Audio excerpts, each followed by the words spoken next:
Откуда он? Оттуда, с радио? Конечно, это же блютник. На этом инструменте Рихтер играл. Помню его с детства.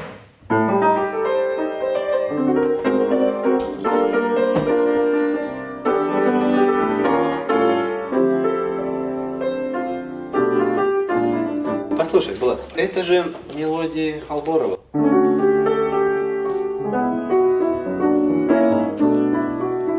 Типа этого. Гармония.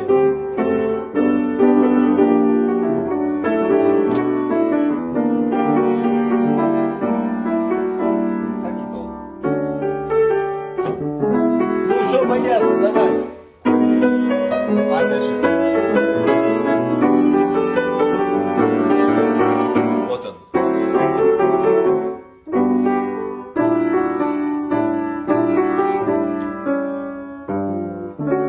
Да. Давай. Закроем.